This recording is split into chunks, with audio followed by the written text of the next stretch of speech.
بسم اللہ الرحمن الرحیم۔ جدائی کا وقت کا مطلب یہ ہے کہ حضور اقدس صلی اللہ علیہ وسلم نے حضرت معاذ رضی اللہ عنہ کو اہل یمن کا تبلیغ و تعلیم کے لیے یمن کا امیر بنا کر بھیجا تھا۔ اس وقت تو رخصت کے وقت حضور اقدس صلی اللہ علیہ وسلم نے کچھ وصیت بھی فرمائی تھی اور انہوں نے بھی کچھ سوالات کیے تھے۔ شریعت کے احکام بہت سے ہونے کا مطلب یہ ہے کہ ہر حکم کے بجائے آوری تو ضروری ہے ہی، لیکن ہر چیز میں کمال پیدا کرنا اور اس کو مستقل بنانا دشوار ہے۔ اس لیے ان میں سے ایک چیز جو سب سے اہم ہو مجھے ایسے بتا دیجیے کہ میں اس کو مضبوط پکڑ لوں اور ہر وقت تو ہر جگہ چلتے پھرتے اٹھتے بیٹھتے کرتا رہوں۔ ایک حدیث میں ارشاد ہے کہ 4 چیزیں ایسی ہیں جس شخص کو یہ مل جاوے اس کو دین و دنیا کی بھلائی مل جائے۔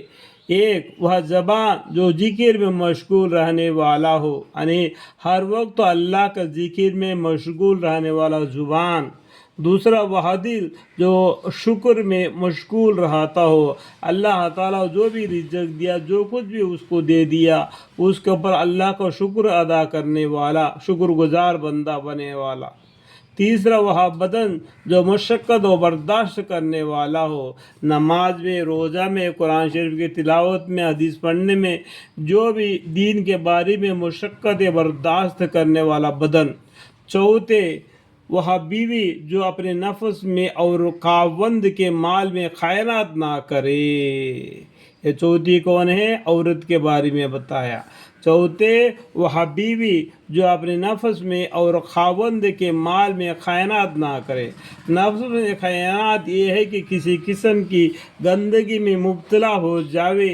رطب الثانی کا مطلب اکثر علماء نے کثرت کا لکھا ہے اور یہ عام محاورہ ہے۔ ہمارے عرف میں بھی جو شخص کسی کی تعریف یا تذکرہ کثرت سے کرتا ہے تو یہ بولا جاتا ہے کہ فلانا کی تعریف میں رتبہ لسان ہے، مگر بندہ ناچیز کے خیال میں ایک دوسرا مطلب بھی ہو سکتا ہے۔ وہ یہ کہ جس عشق و محبت ہوتی ہے، اس کے نام لینے سے منہ میں ایک لذت اور مزہ محسوس ہوتا ہے۔ جن کو باب عشق سے کچھ سابق پڑھ چکا ہے وہ اس سے واقف ہے۔ اس بنا پر مطلب یہ ہے کہ اس لذت سے اللہ کا پاک نام لیا جائے، مزہ آ جاوے۔ اللہ کا نام لینے سے زبان میں مزہ آتا ہے۔ میں نے اپنے بعض بزرگوں کو بکثرت دیکھا کہ ذکر بالحاضرہ کرتے ہوئے اس طرح اٹھ جاتے ہیں کہ پاس بیٹھنے والا بھی اس کو محسوس کرتا ہے اور ایسا منہ میں پانی بھر جاتا ہے کہ ہر شخص اس کو محسوس کرتا ہے، مگر یہ جب حاصل ہوتا ہے کہ جب دل میں چسکا ہو، جب دل میں اللہ کے بارے میں جب مزہ آ جاتا ہے تو زبان پر وہ مٹھاس آ جاتا ہے۔ سمجھ میں آ گیا؟ اور زبان کثرت کر کے ساتھ مایوس ہو چکا ہو، یعنی چلتے پھرتے اٹھتے بیٹھتے اللہ کے یاد میں اگر وہ مشغول رہے گا، انشاءاللہ تعالیٰ وہ اس کو عادت بن جائے گا، اس کا مزہ آئے گا۔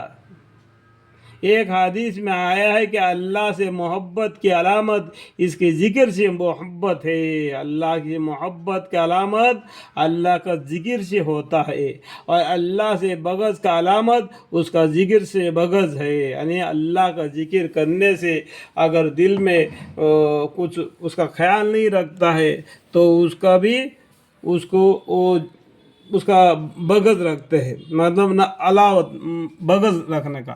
حضرت ابو ذر رضی اللہ عنہ فرماتے کہ جن لوگوں کی زبان اللہ کا ذکر سے تر و تازہ رہتی ہے وہ جنت میں ہنستے ہوئے داخل ہوگے۔ الحمدللہ رب العالمین۔